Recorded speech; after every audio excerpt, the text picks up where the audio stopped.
back to the podcast. My guest today is Carson Keys. Grew up in Fairbanks, born and raised, and now works for Safari International. Thanks for being on here, man.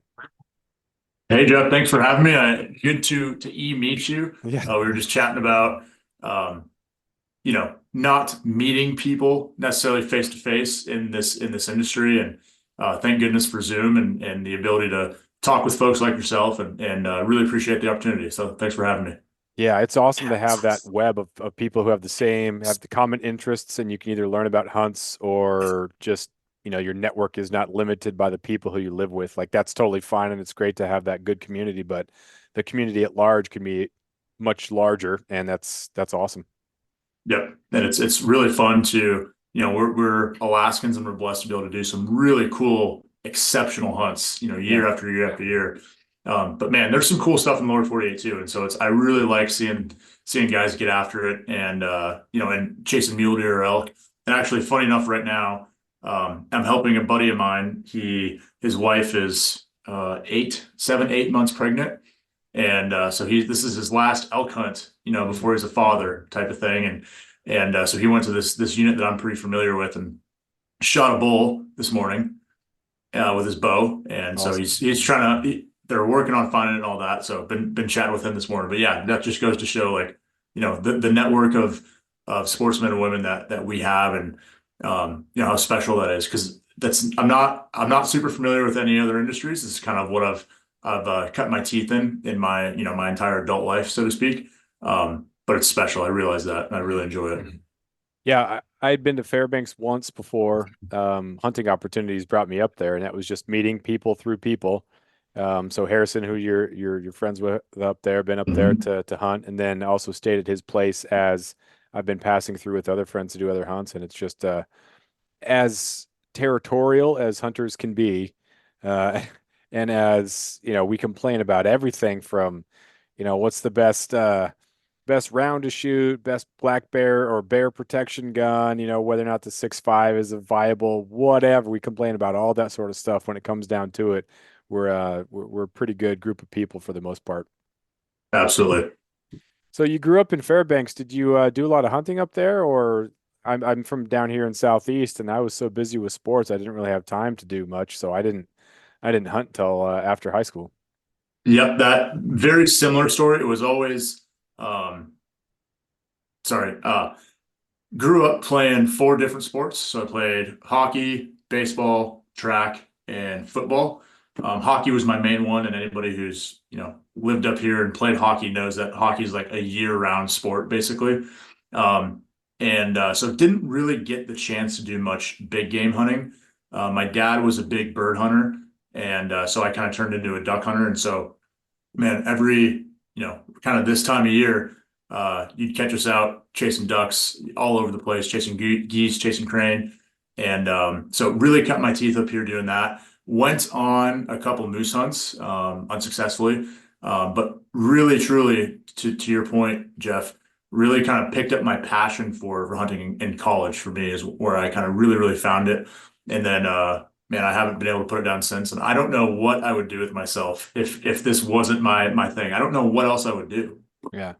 I've talked to a couple people about just the transition in identity when you are in high school, and sports is such a huge part of it. The competitiveness, the camaraderie, there's something to put a lot of energy and time into, and that element of work and suffering, and kind of seeing if you have what it takes.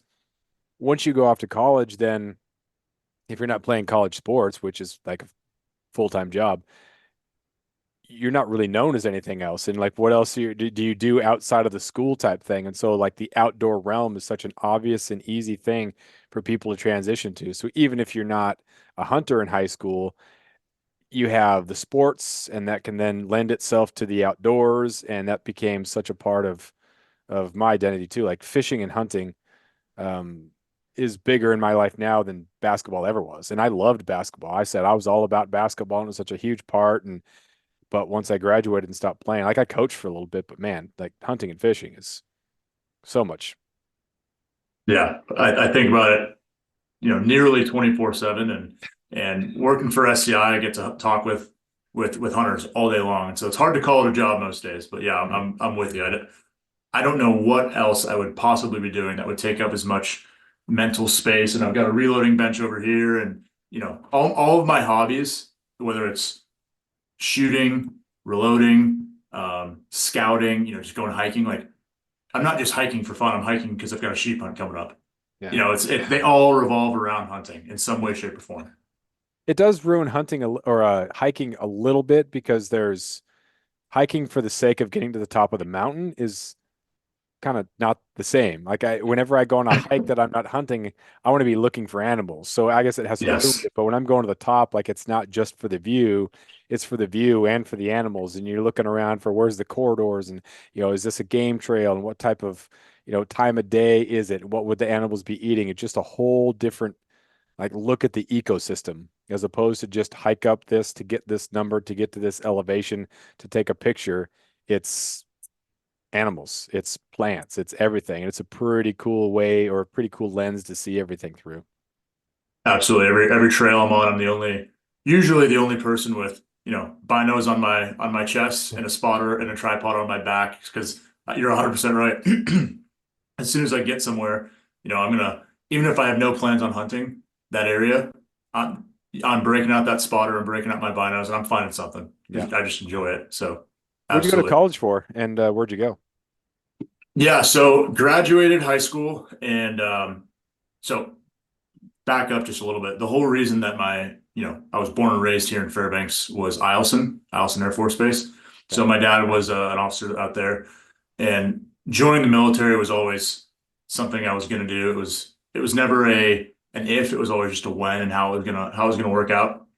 And so my senior year, a lot of people are planning their next steps, their next chapter in their lives, right?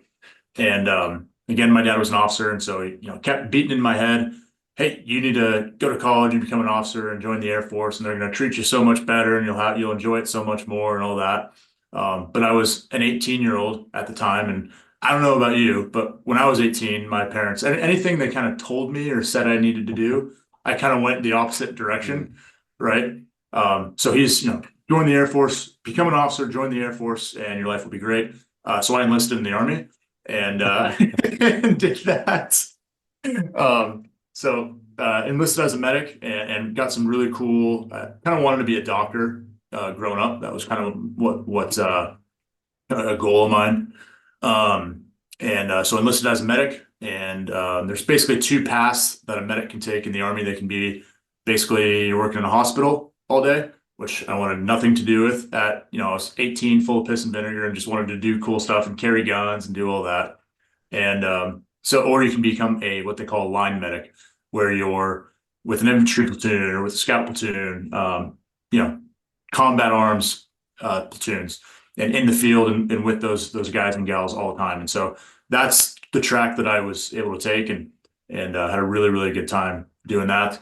So I joined the National Guard just to be, just to clear that, and was able to become the medic for the only sniper section in the Kansas National Guard, and so was able to, you know, shoot all those weapon systems that we had, qualify with all those weapon systems that we had, and then I also got to do like, and participate in the stocks and all of that really cool stuff that you see in the movies, and you're like, that is sexy, like that's the coolest thing in the world, and so I got to do all that while still doing and maintaining the medical side. So so that's kind of my military career. Went to Kansas State University and I studied wildlife and outdoor enterprise management, which is a really awesome career field and degree. There's only two programs that I'm aware of in the country like it. And so basically what it does, Jeff, is it prepares you for a career field in the outdoor industry. And that can take 100, like, as you know, 100 different paths. So we had part of the class curriculum was hospitality. So, think of running a hunting or a fishing lodge. Part of the class was business. So owning or, running your own business in the outdoor industry. Part of the class was biology. Part of the class was conservation work, I would say. And the only way that I can describe that is, that's where we were learning about the Pittman-Robertson Act and the Johnson-Dingell Act and some of these really cool conservation initiatives, which It's the only tax that I'm aware of that Americans have actually voted on twice. Say, yes, we want this tax. Just shows you how important it is. So we got to learn all of these, we had all these, we were exposed to all these different kind of industries or sectors of the industry, if you will. And it was kind of left up to you to figure out what you're going to do with it. I think when I went through, I was the fifth graduating class, maybe the fifth or sixth. I could be a little off there. So it was a relatively new program. Um, and I kind of went towards the nonprofit side of the house, if you will, and that's kind of where I've landed and been ever since. Hmm, nice. Did you get any sort of benefit from being from serving to help pay for college or anything like that, or was there anything that was applied to that signing bonus or anything like that? Yep, yep. So when I joined you got your college paid for basically if you join the Nice. guard. So yeah, that's what I did, and yeah, I was able to do that and had a really great time. There was another class that I thought of while I was speaking. I almost chopped my right ring finger off with a chainsaw. We were doing a habitat improvement class, and so we got to go on a piece of it's called Weehaw or excuse me, in Kansas. It's called Walk-in Hunting Area, and basically the state, subsidizes landowners to say, hey, if you'll open this up to public use, public hunting, we'll pay you X amount of dollars per month or per year. I'm not exactly sure what it looks like, but our professors and our folks there, worked with this landowner and said, hey, will you let us come out and teach this habitat improvement class? And so we were falling trees and doing all that. It's like where else in college that I'm not aware of anywhere else where you can like run a chainsaw for a class. Yeah. Yeah, I think it's an unfortunate element of I teach high school and there's so many kids who don't even consider the military or anything else, and yet they always complain about cost of colleges. And colleges are unbelievably expensive, and most of that is because they've added so many administrative positions and that upper level of stuff that doesn't even like necessarily impact the educational experience as far as classroom goes. Um, so if you can serve and then have an experience or get college paid for, or and if even if you're going to the military too, like talking to the recruiter, getting in a lane that's going to be beneficial to you, and then while you're in there saying, "Hey, I'm interested in this sort of stuff," and getting kind of trained up, like it can be a really, really good thing rather than just going in for 2 years or 4 years and then coming out with nothing. Like leverage that experience. My brother's a Navy doctor, did do tours in Iraq, and then my cousin, who actually he's from Manhattan, Kansas, went to No way. went to So K that's where State. K-State is Yeah, for everybody who's yeah. listening. Yep. He he Small uh world. he was all league basketball, football, and everything. Walked on to the well, it was like a preferred walk on type thing at Kansas State for football. Like he got into one game against Nebraska, and he said it was funny because it was kickoff coverage, and he got absolutely run over by a Nebraska guy, but they called holding on him because the guy just like pummeled him, and his arms kind of came out, and it kind of looked like he pulled him to the ground. So he got in, and then gets this penalty, and he ended up moving out to California where I was. Yeah, there's some stuff going on, so he came out to California and got residency, and then transferred to UCLA, joined the ROTC program to pay for college, and then joined the Army, and then went to I don't know if he became a ranger, and then went Mhm. into to the chaplain role. So he's an Army ranger, a ranger chaplain right now. Oh, But he, very cool. he talks a lot about that. Some people go in there, they don't advocate for themselves. And it's just like 2 or 4 years that they end up really, really hating rather Yep. than, hey, let's leverage this experience into something else. And it doesn't even have to be military. You can go to college, like go to college and make the most of it. Choose something that is going to open a bunch of doors. It doesn't mean that the exact job that you get from your major is going to be what you think it's going to be as a freshman. I'm having experiences, I'm meeting people, I'm developing skills, I'm finding out about stuff I didn't even know existed, so that when it's about time to get a job, you can get a job that you like. And then if you don't like it, you can switch careers and you can move around. You said that very well. My dad beat into my brother and I's head growing up. This phrase, and it's you make your own opportunities. And so, man, that applies to your work life, your personal life. your education. And so, yes, if you, it applies to hunting and fishing, right? Like finding unique access. For instance, I've hunted in states where I knew I wanted to be, over here. But there was private blocking that. It's like a lot of folks would just blow on by, like, oh, we got to walk around, or, we can't access that piece of property. But I've killed a nice deer, asking landowners, like, hey, can I trespass through your property, for example? Yeah, go for it. So making your own opportunities. But you also mentioned ROTC, and I just wanted to touch on that really briefly. It's timely. Right now, the best man at my wedding, I was the best man at his wedding. He's my best friend in the whole wide world. We've been friends since we were in diapers. He's up visiting from California. He joined the Navy ROTC and went to Iowa State, and then graduated from there, and obviously became an officer in the Navy. He flies F-18s for the Navy right now, and just graduated Top Gun school. And so Oh, wow. he's here, on a vacation, if you will, after that school. And so, that's another avenue that your students, or any students listening to this, should definitely look into, because he didn't pay for a dime for college, and now he's got a great career, and he gets to fly jets for a living. So I don't feel bad for him. No, no, that's pretty sweet. That's pretty sweet. So, what was the first job out of college? First job out of college, um, I was chasing a girl, and so I started working for a medical device company, and it lasted like, I don't know, 4 or 5, 6 months, not very long.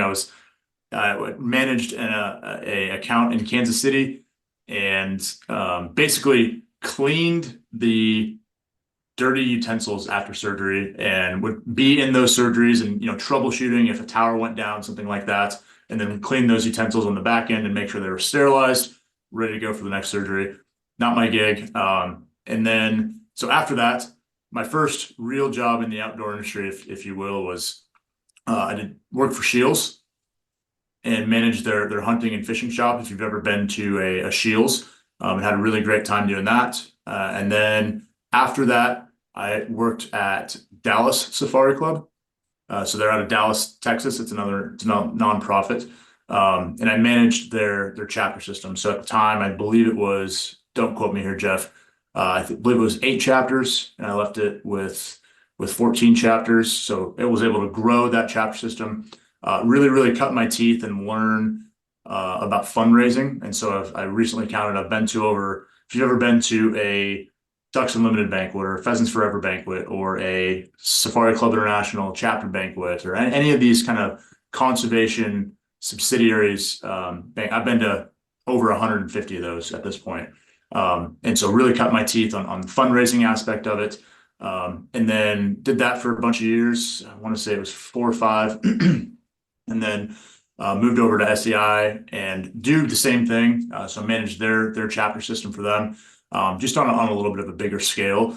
So I currently manage the US chapters for SEI, which consists of about 125 chapters.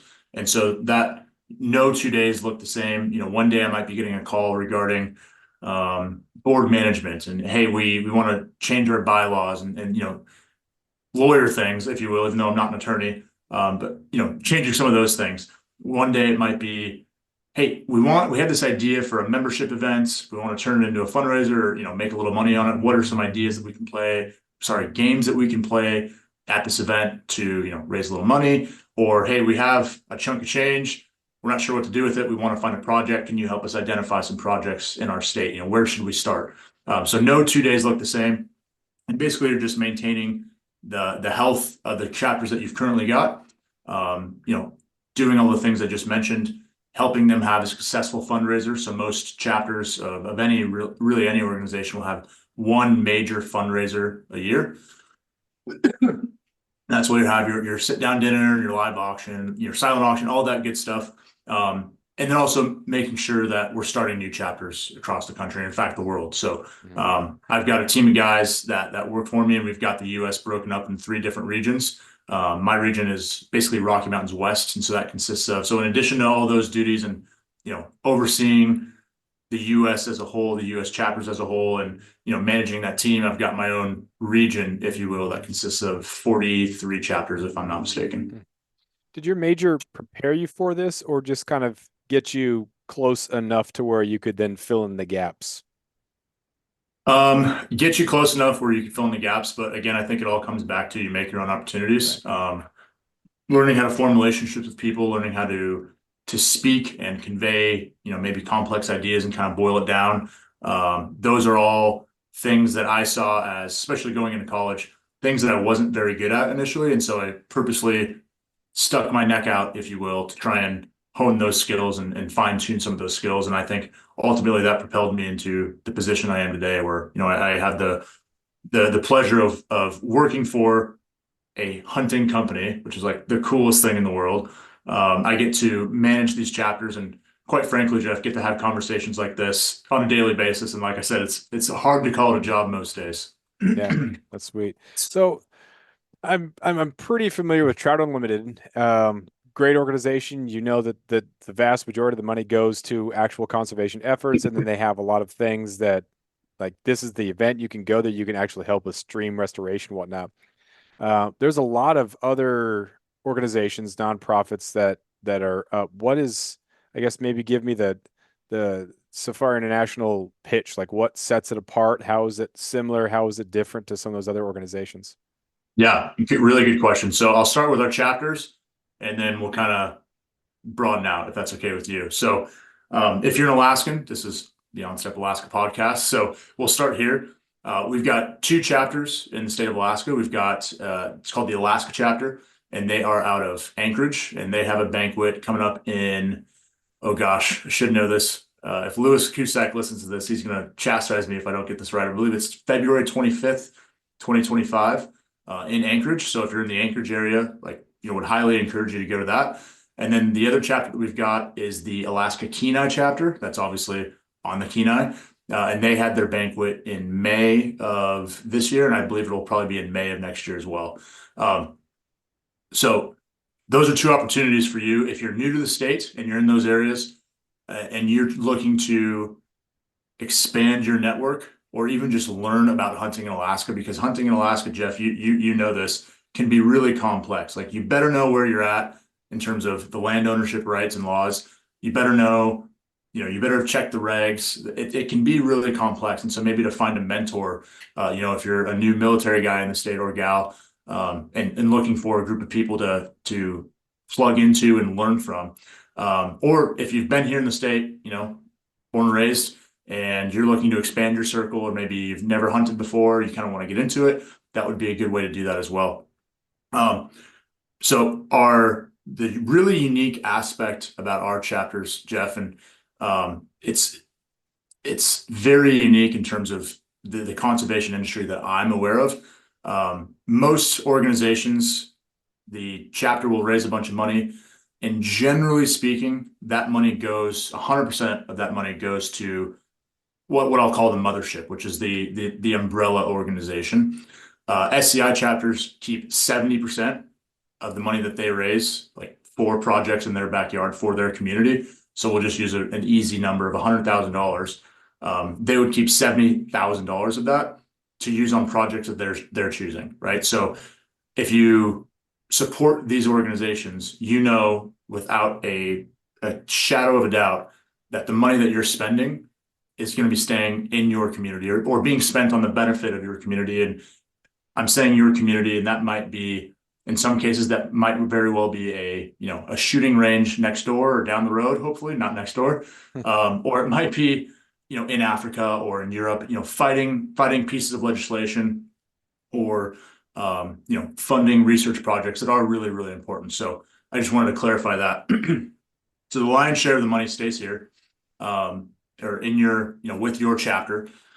It's a really good place to plug into a network, and it's also a lot of fun, right? It's a really good, if it's not fun, we shouldn't be doing it. And it's a really fun time.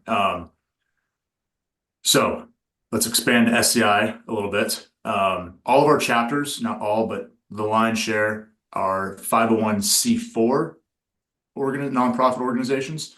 And so there's also a 501c3 nonprofit. There's kind of two distinct, categories that you can fall into in the nonprofit world: 501c3 and a 501c4. A 501c4 can be politically active, whereas a 501c3 cannot be politically active. This is also very unique, meaning that our chapters that are 501c4s, which is the majority of them, can be politically active in federal legislation or federal issues as well as statewide issues. And so if you're a 501c3, technically there's a little bit of money that you are allowed to spend on lobbying, if you will. But with 501c4s, it's virtually unlimited, and you're able to do these things and make an impact legislatively, whereas you aren't able to as a C3. So you're going to get plugged into a good network. You're going to know that the money that you're spending or helping raise is the lion's share of that is going to stay in your community, and that you're going to be able to make an impact. So how does SCI help those chapters? Well, they hire me and three of the folks like me to just, hey, we are your conduit to SCI. If there's anything that you need, that's what we're here to help with. Again, I went over that broad list of things that I might do on a daily basis. But from an advocacy standpoint, SCI is, in my opinion, the most stout organization.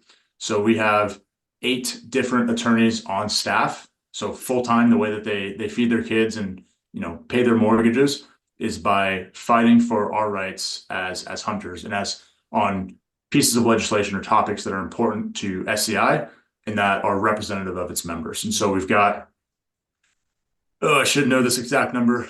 I think it's 47,000 members, Jeff, across all over the world, but in every single 50 states. And so, a benefit of being a member of SCI is whether you're hunting, squirrels in your backyard with your pellet gun, or elk in Colorado, or sheep in Alaska, or kudu in South Africa. If it's legal, regulated, ethical hunting, SCI is going to protect and fight for your right to do so. So our slogan is first for hunters, and that's 100% true. We're incredibly active in Alaska, and so if you are an Alaskan and you see the issues that we're having in the state, if you wanted to get plugged into an organization that is actively fighting those things, we're the organization for you. We have an attorney who she's a stud in her own right. She is an animal. I don't know how many. I think she's working on her second sheep slam. She is awesome. She's an awesome human being, both personally and professionally. And when there are issues in Alaska kind of becomes her priority. So basically, we have an attorney that generally focuses on Alaskan issues, which is really awesome and really important to me as an Alaskan. Yeah, it seems like a lot of advocacy groups, and there are a lot of advocacy groups, but it can be difficult to tell what exactly they do. Some of them kind of seem like social clubs where you kind of get together, uh, you know, drink beer, whatever, talk about stuff, which is totally fine. There's a place for Yep. that. There are some groups that um, seem like it's just you share your trophy hunts, and it's just again a bragging community, which that's fine. There's a place for that too. So I think the piece of advocating for and being able to be involved in policy sounds like a good thing that sets this apart from those other organizations or other groups that they have their place for sure, but this one might be what sets Safari Club up from different ones. Yeah, we've another thing I should have mentioned is that we've got an office in Washington, D.C., where our advocacy team works out of. And that is, I was there last May, and it's, a 5-minute walk from the Senate building. And so we are in the heart of our nation's capital, lobbying and working on these initiatives. And that's hugely important. Another really cool thing that we do in May, Jeff, is we have 3 board meetings a year. One's in May, and we invite everybody from all of these different chapters. And so last year, I believe we had 125 representatives from Florida to Alaska to Montana, kind of everywhere, right? And we call it Lobby Day, and we storm the hill. And so you kind of break up into these groups, these geographic groups.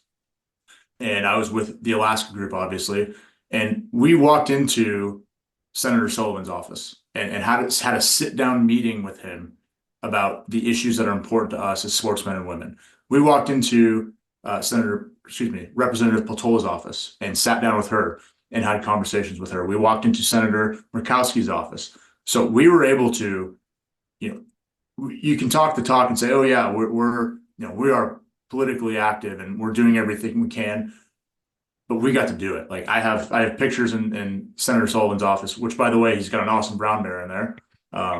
And like we got to have those conversations and meet them face to face and sit down with them and really explain to them the issues that we're having and why they're important to us and what we want them to do about it. Mhm. So, and there's no other organization that I'm aware of that does that, and you get the Yeah. opportunity to do that.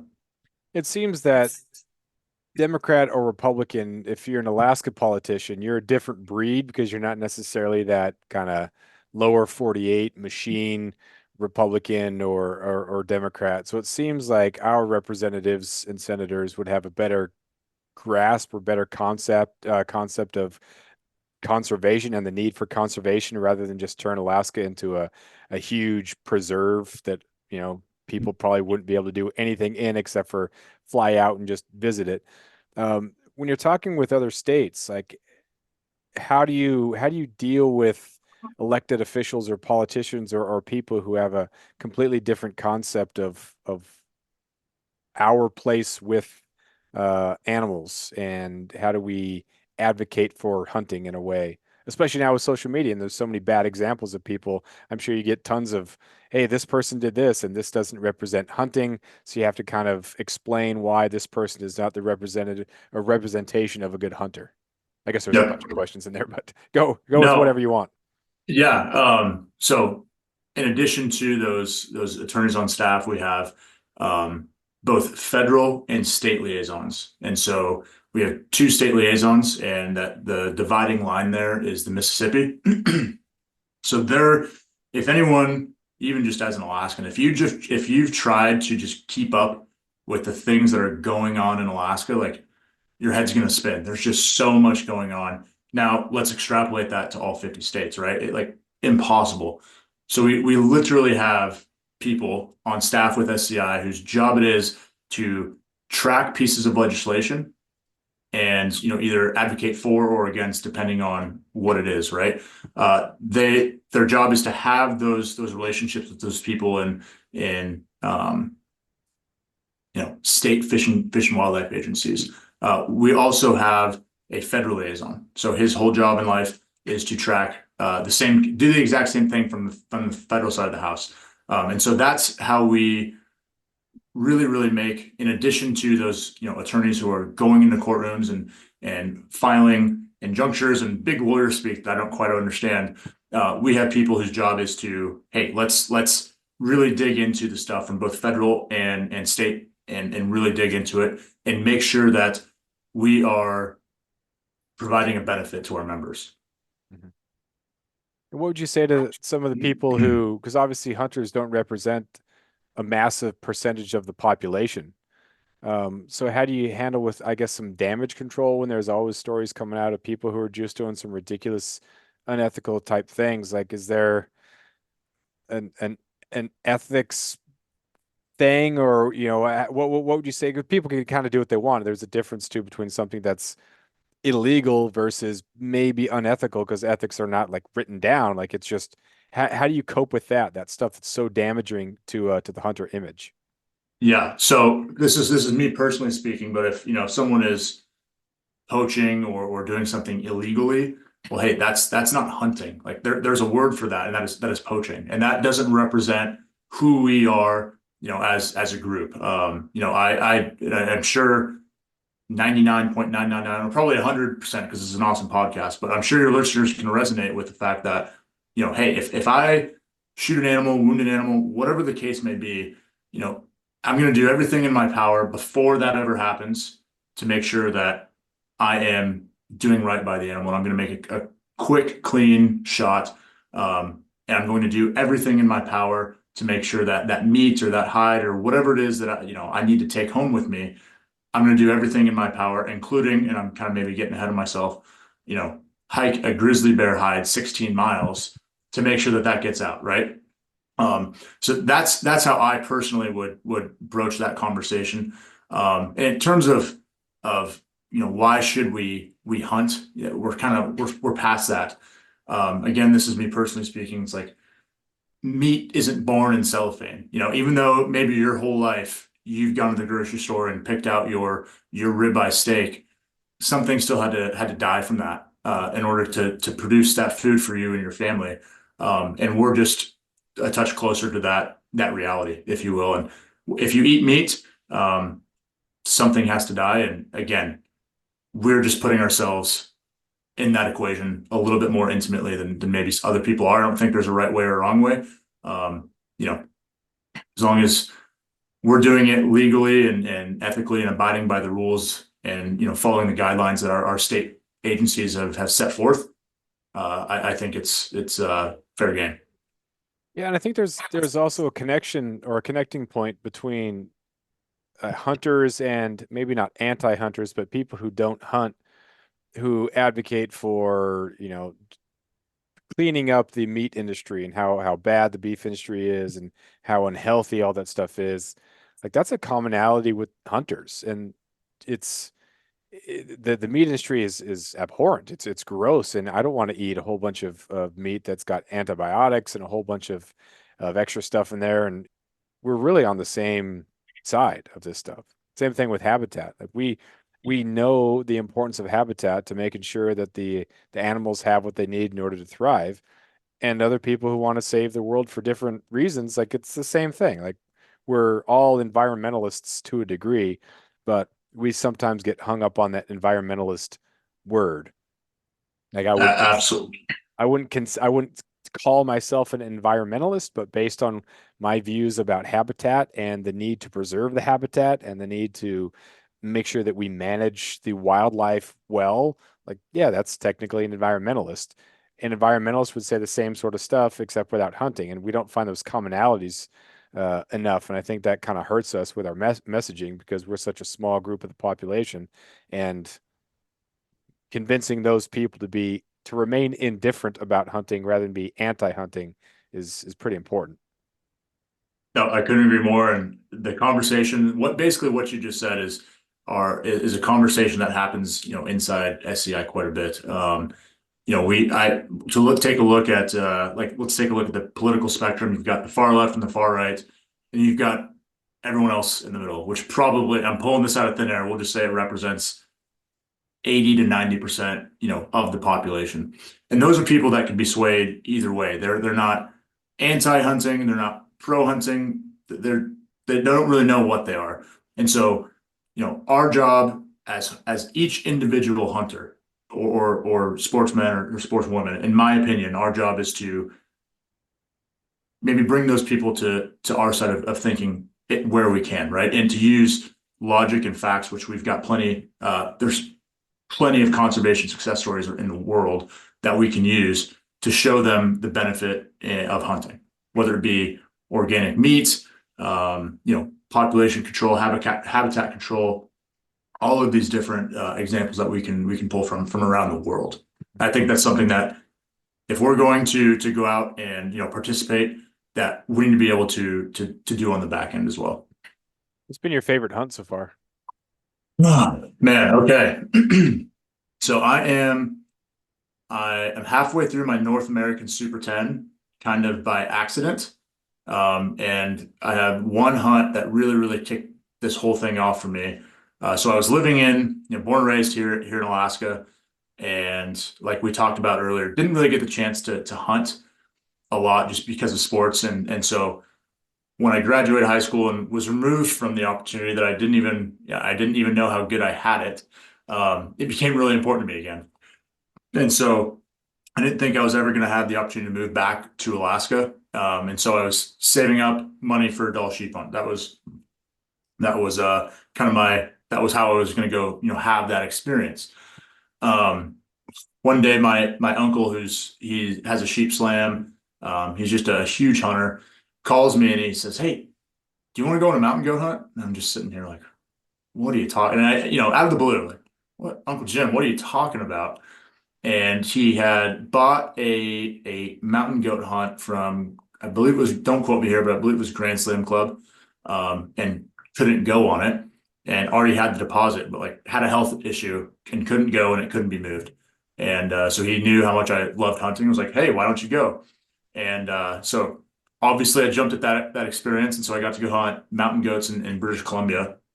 Um, but just to help out the outfitters as much as I could, I said, "Hey, I'm going to either do an add-on for a moose or a caribou, and I'll just buy both tags because what I didn't want to happen is open the tent zip and there's either an awesome stud bull moose or an awesome stud bull caribou that I don't have a tag for. So I bought both tags, and filled the mountain goat tag.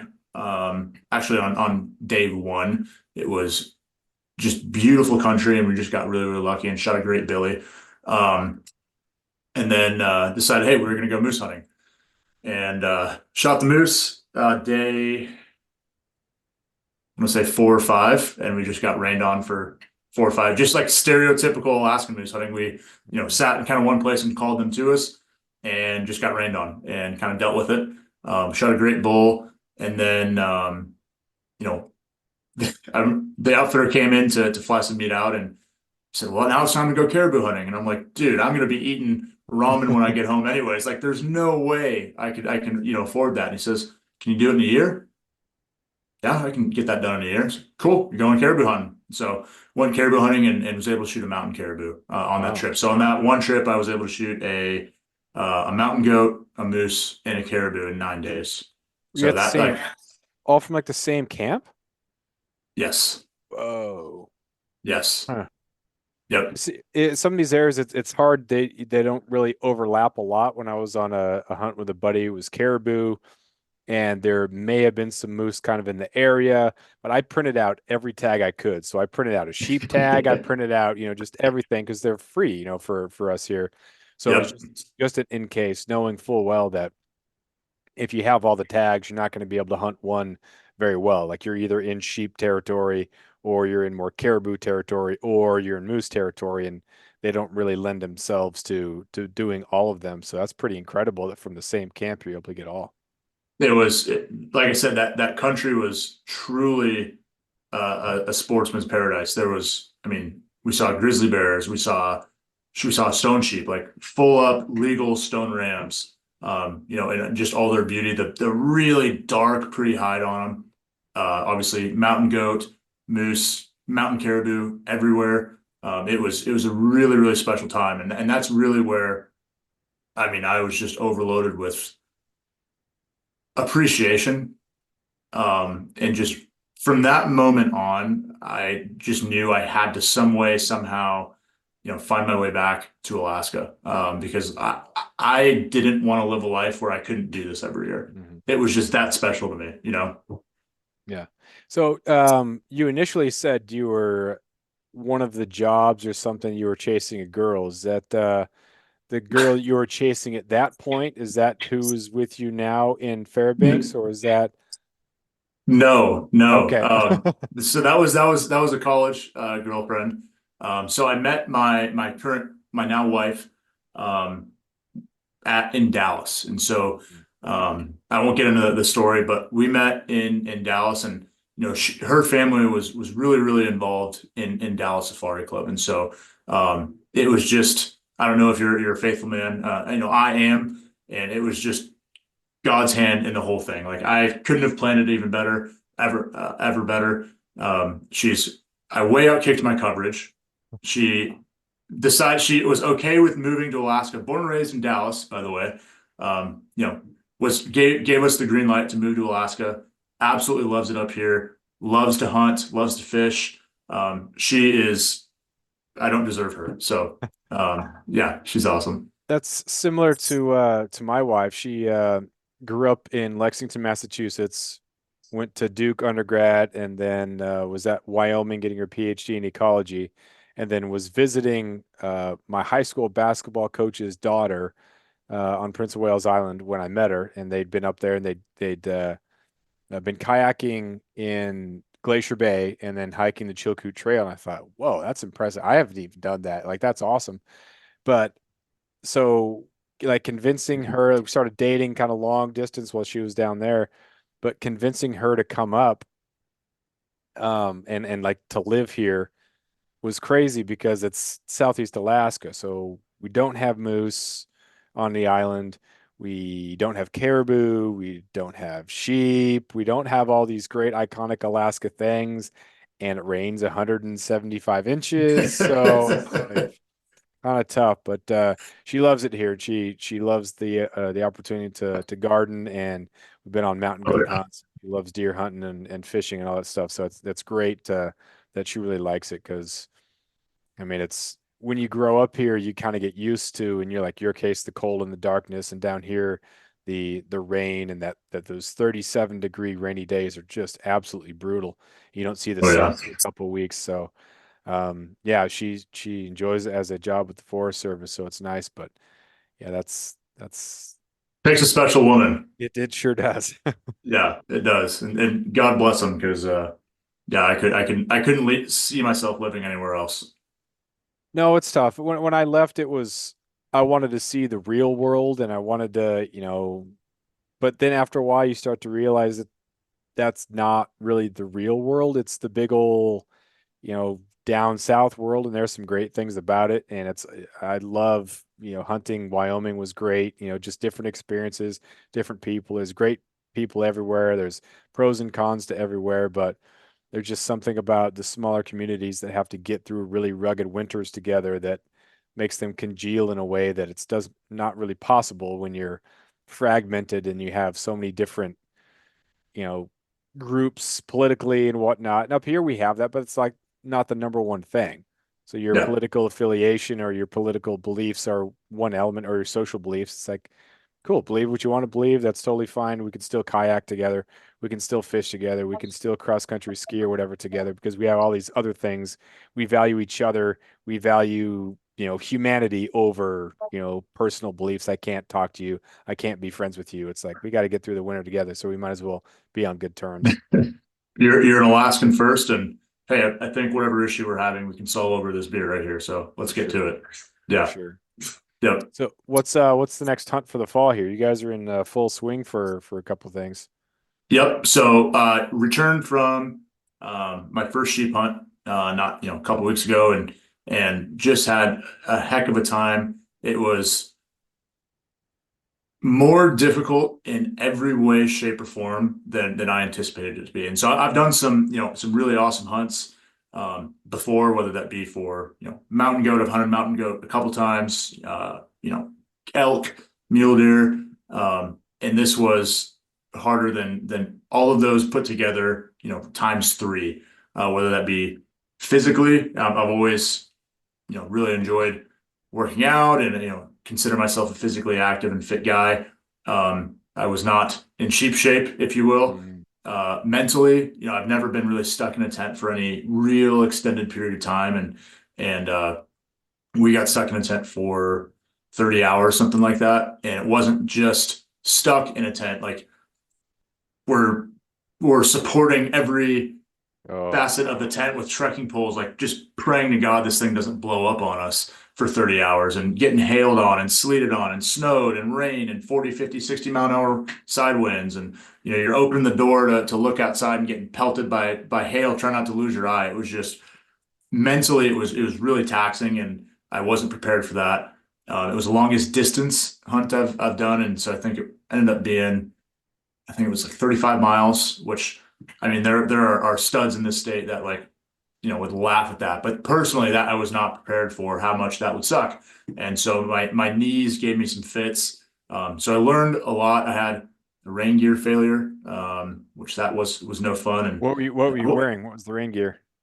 I'd rather not say the name of Oh, the okay. company. All right. I'd rather not say it. And to be fair, Jeff, um, I bought the set that I bought from this company was not the right set. I was trying to be real cute and get away with the most lightweight stuff that they, if I would have just called them, they said, no, you should not take that on a sheep hunt. And Yeah. especially in the range that you're going. Um, I didn't treat it well. I'd had it for a couple of years, and you got to regenerate the DWR unbeknownst to me. And I've since reached out to the company, and they're warranting it and going to give me a credit. So I don't want to bash them, but what I will say to everybody is hey, a lot of people in the state probably have a lot more experience than me, but make sure you're treating your rain gear because I didn't know that was a thing. Make sure it beads water for multiple minutes in the shower before you head out on your sheep hunt. But I think I'll probably go to rubbers from here on out. I think I'll probably do a rubber top and a breathable bottoms because if my legs get a little wet. I'm not going to be hiking around in rain gear with. I'm just going to be wearing my boxers or a base layer underneath. So if those get a little wet, they can always dry. But yeah, I think I'm on. But I want to keep my core as dry as possible. So I think I'm on the rubber train now. Yeah, that's a tough one. Like the application of or use proper use of the gear is so important. Like there's just some stuff like down here in Southeast, and you guys get it there when you were transitioning from the lower stuff up to that. You guys have expansive alpine, whereas we have to beat a lot more brush. Anything that's breathable is just going to have the water force through it. And Yeah. so it can be brand new from the company, but it's just not meant for that. And nothing really is. And that's fine. It doesn't mean it's a bad product. It doesn't mean the brand, was overpriced or was lying. It's just, yeah, this is not what anything is really meant for, except for if you go with the rubber stuff, which is Yep. it's gonna be hot and you're gonna be wet, but there's a difference between wet from sweat and soaked from rain. Like the wet from sweat can evaporate because you have the heat in there, but that rain is just not gonna go anywhere, and you're gonna get chilled and Yep. turn blue. I can be cold or I can be wet, but I don't want to be both at the same time. Exactly. Yeah. Exactly. So Yeah. what you're obviously down in Southeast and you're a hell of a lot rainier than we are. What do you use? What has been your experience with? I'm sure. I mean, I've peered at your Facebook and your Instagram for a while, and so I know that you're out in the elements all the time. Living the Alaska lifestyle. How's your experience with breathables been? And do you have any, I guess, recommendations for people who are coming up here on like a one-time hunt and they're spending, they saved their whole life to do this? Like, what would you tell them? I think I started off with like I just know I was gonna get wet, so I just wore like regular rain pants, knowing it was gonna get wet, and I didn't really care. And so I finally upgraded to I had a pair of Sitka pants, the rain pants, and those I don't know what brand or what the name was, but after a couple of years they started leaking, but they still keep a good amount out. It's just gonna eventually creep in, and I was kind of comfortable with that. And again, growing up here, you're just used to being wet. Like that's not a shock. There's not the emotional effect of, oh my gosh, I'm now wet. Like we used to go hunting in sweatpants and boots. We just walked to the river and we'd wade in. Like we're just used to being wet. There's not going to be a psychological thing. And then as soon as you do get wet, some sort of clock is ticking. So you just got to keep moving, and have a change of clothes. The change of clothes was the big thing. Um, I got I think it's the M5 or M7 Stone Glacier pants now that I really, Mm. really like. Um, they've been great going through the brush. I bought them for the caribou hunt last year, and they handled the willows really well. And um, like going through that stuff, you can get some of those sharp twigs and sharp branches and stuff. But yeah, hardly a scuff. So really like the durability of those. That they got a lining in them, so it was nice and warm. Um, and then you could zip down the side to vent some heat if you needed to. So I really like those. But if it's really going to be super nasty, and most of the time during rut, I'm wearing just the Grundon's bibs, the commercial grade. I'm not sure what the name of them are, but bibs Yeah. and yeah, the rubber stuff is. You can sit down in the muskeg and you're going to be dry, and you're just going to get rained on. So there's no sense. And that's the thing where it gets a little bit if you get soaked, but it's 63, 64, 65 degrees, that's way different than it's 42 and you get soaked because your rain gear fails. Then all of a sudden Yeah. there could be some issues, and everything has been so wet, there's no chance of getting a fire going. You watch those hunting videos of people down south and it's -20, but there's so much dry tinder out there, you can start a fire real quick and you can, be doing that stuff. That's just not happening around here. So Yep. you're I good. saw on your Instagram, Jeff, that you and I think it was you and your wife in a teepee, like with a stove and all that. Yeah. So I've got a sawtooth from Kafaru with a stove, and I used it in the lower 48 a lot. I I'm on the verge of selling it, but maybe tell me about where like kind of your use cases for that. Because if I keep it, and there's a guy here in town, um, who's a hell of a sheep hunter. hell of a pilot. And that's like, that is his sheep tent, like as Kafari sawtooth with a stove. And you can kind of figure out where he is based on that. But like, if I don't have to sell it, that'd be great. Yeah, we actually just got it last year. A buddy of ours had it, and he loved it for the spring bear, just Mm. because it's your first camping trip of the year. It's nice to have warmth, the darker days, so you're spending a lot more time in the tent. We took it up to the Alpine once and brought some. Yeah, we had to hike in some wood with us, and so when you're hiking up from the ocean, a couple thousand feet to get to this stuff, it's a brutal hike, and you have the extra weight, and then those things are a little bit bulky. But it's so nice to be able to get up there and get really dried out. And if you're fogged in or anything, rain, you really get to take some time and dry out, and you can stand up and stretch, which is really great. But I haven't had it out in really strong winds. Mm. So because my buddy having his, that's why we bought ours. So the first couple times we used it was during rut. So we set it up in the woods, and just being able to get dry is unbelievable. And then, cooking some backstrap or tenderloin on that was just That super does nice. not suck. No, no. So we're still getting used to it.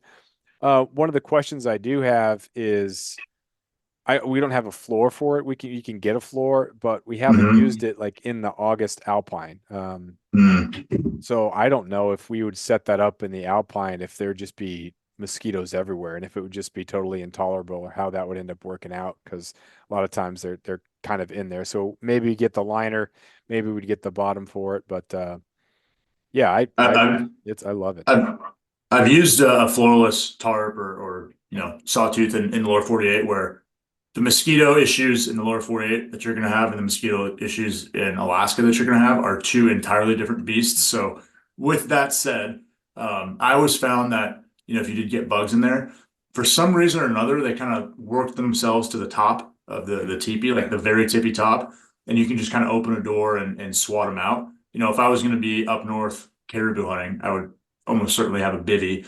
Yeah. But I think maybe in August, in sheep country, I don't think it would be too big of an issue. I think they just kind of congregate at the top, flying around at the apex there. So Mm. Yeah, it's so tall, it seems like it would catch a lot of wind. So that would be my kind of hesitation there, but I think they're great. And if you have it, like, there's always going to be some sort of application for it. So, like, what do you do for moose? Like, if you were going out moose hunting, do you have like a big old canvas thing, or what's your moose hunting?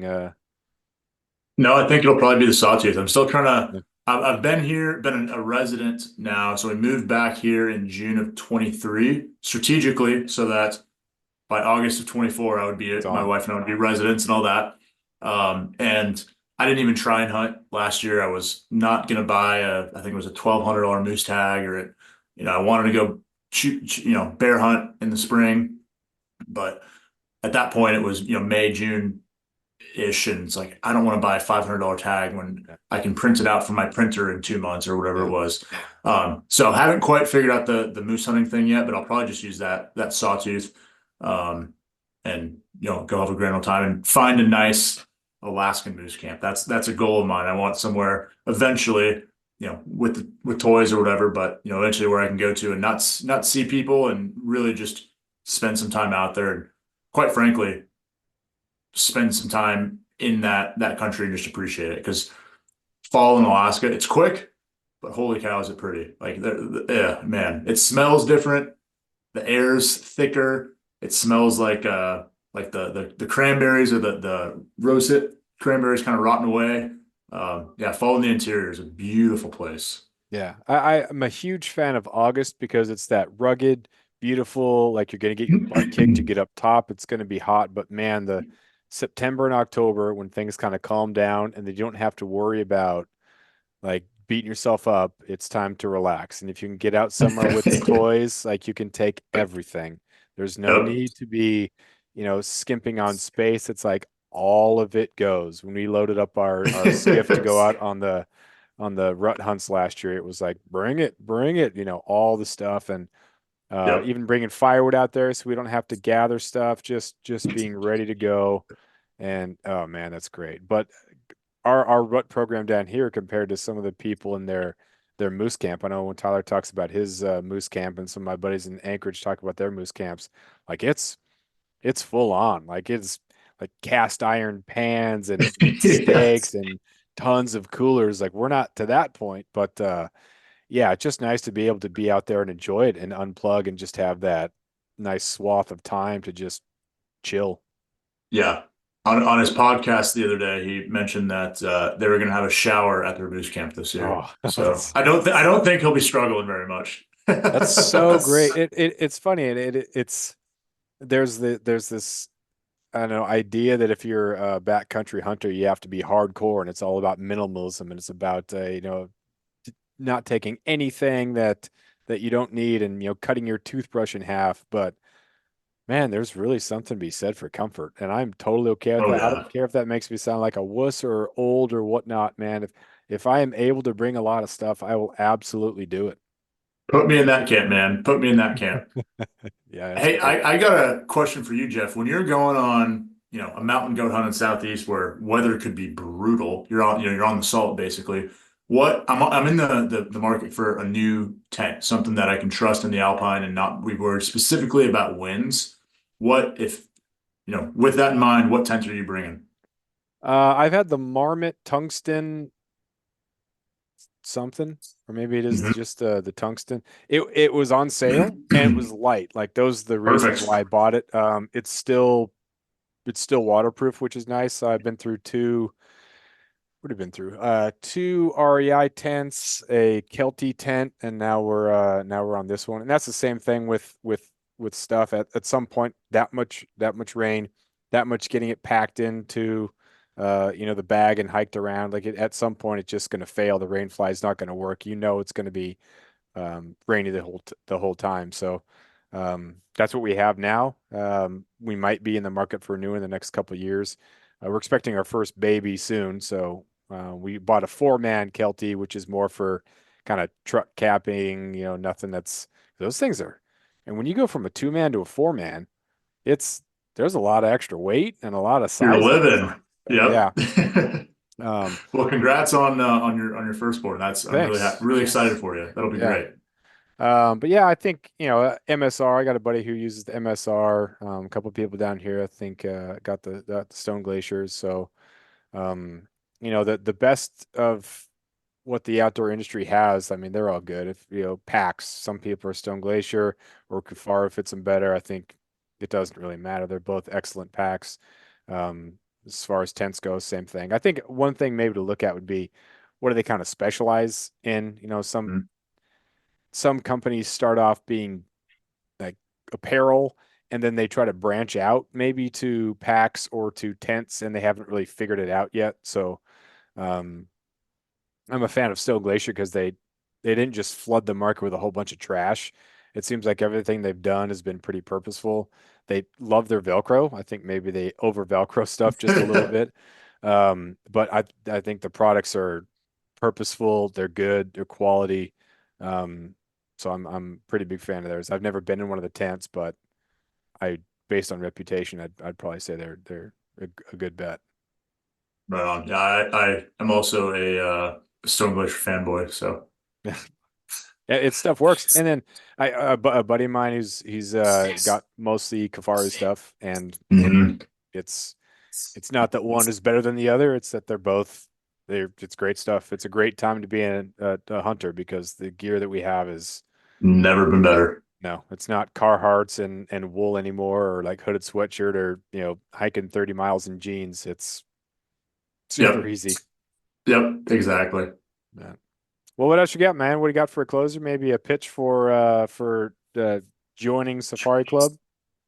Yeah. Yeah. If you've listened to this episode thus far, thanks for staying with us. If you are interested in joining Safari Club, again, it doesn't matter if you've ever been to Africa or you have no intentions to go to Africa, from squirrel hunting to elephant hunting and kind of everything in between. There's a place for you at SCI, and we would love to have you. And so, if you have any questions, my Instagram, I don't want to give up my personal cell phone on this podcast, but feel free to hit me up on Instagram. It's just let me look at. I'm not a huge Instagram guy. It's just Carson Keys, no spaces, Carsonkeys. If you have any questions, if you're an SCI member and you want to get plugged into a chapter, let me know. If you aren't an SCI member and you want to find a chapter in your area and you want to get plugged in, let me know. However I can help, but we would love to have you. And there's a place for you. So that's kind of the last thing I'll end with. And then just wanted to say thanks to you, Jeff, for being willing to give me an hour of your time. I know you're a busy guy, and I know you're a teacher. You mentioned that, and so bless your heart, man. Thanks for all you do. Yeah, thanks for having me. Yeah, my brain by the end of the day, I don't even know what I'm talking about some days. It's just like words, and hopefully it makes some sort of sense. But yeah, it was a good one. Thanks for being on. I appreciate it. Yeah, absolutely.